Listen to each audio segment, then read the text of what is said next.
Hello everyone and welcome back to the channel. It's time for another Eurovision Rewind, and now we are going to have a look back at 2017, which was the first Eurovision I was ever visited in person. So let's see who we start off with.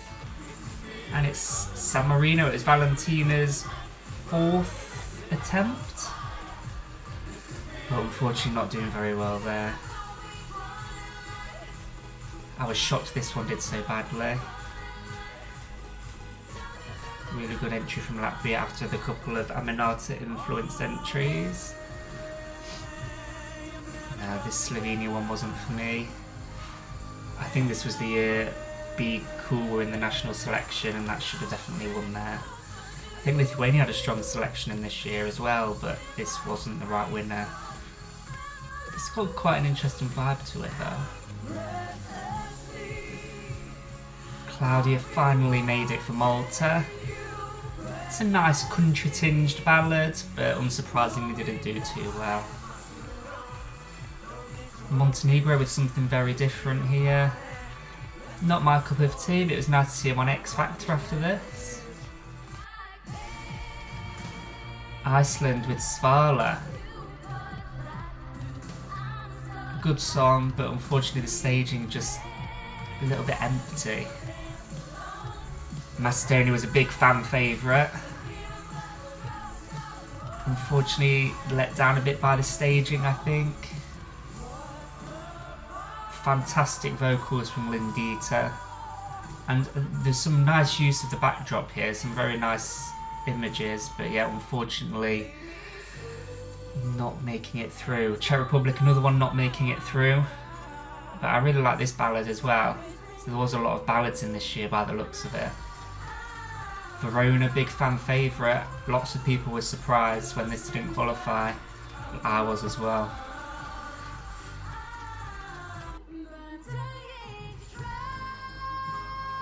Nice X Factor style ballad from Ireland.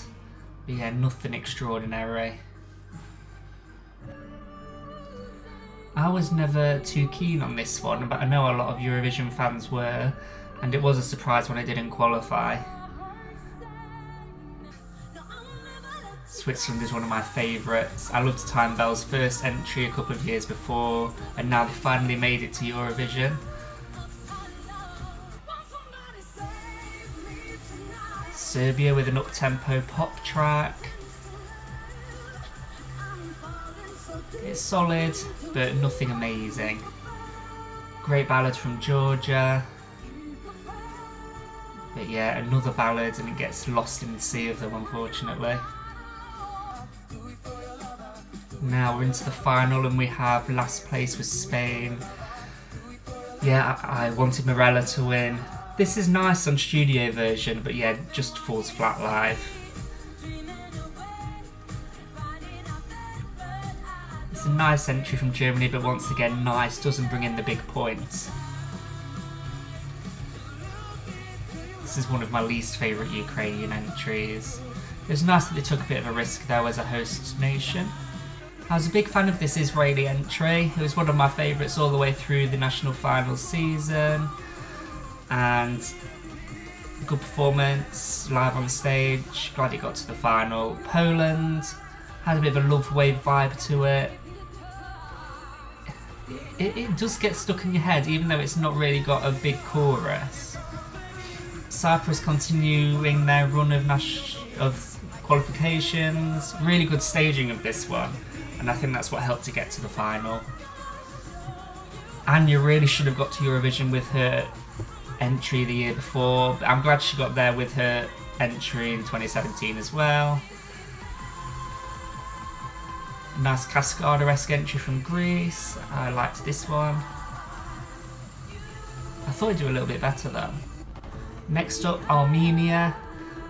Very good staging. A very quirky entry. I thought this would do a little bit better as well. Now Belarus, this was my favourite of the year. Just so joyful, so happy. Performed amazingly. And I'm glad that they got to the final. A nice entry from Austria as well. relied on the jury vote, as we can see from the statistics there. Now UK. The staging for this was just phenomenal. I think it's the best staging we've ever done. A very unique entry from Azerbaijan, one of their better entries, feels authentic to Dihaj, and definitely interesting staging as well. Croatia, which I think surprised a lot of people with its success. I'm not a big fan myself. France, I think, benefited a lot from their running order position in the final. It's a good song. I think the staging was lacking a little bit. Netherlands, fantastic vocals and rightly rewarded by the jury.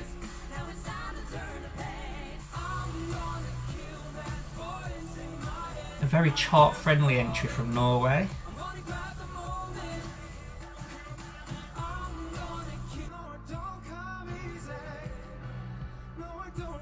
And yeah, there's a radio-friendly entry from Australia as well, but I think the live performance did leave a lot to be desired.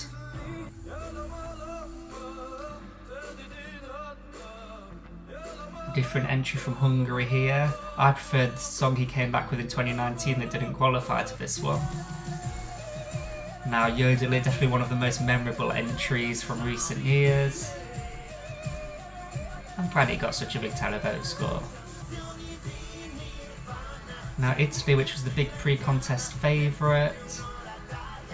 I think it just came across a little bit too chaotic on stage. I think that's what let it down slightly, but great song. Sweden, polished as always. Solid pop song. Now Blanche from Belgium. Fantastic in studio version, and in the end she really pulled it off live as well, and I'm glad she did so well. Now Moldova, with what I believe is their best result ever. Great staging concept, and it's great to just see Moldova do so well. Now Bulgaria, also with their best ever result. Christian has a little bit of a James Arthur vibe to his voice, I think. And then we had Portugal, which was our winners. Completely stands out, you can completely see why it wins.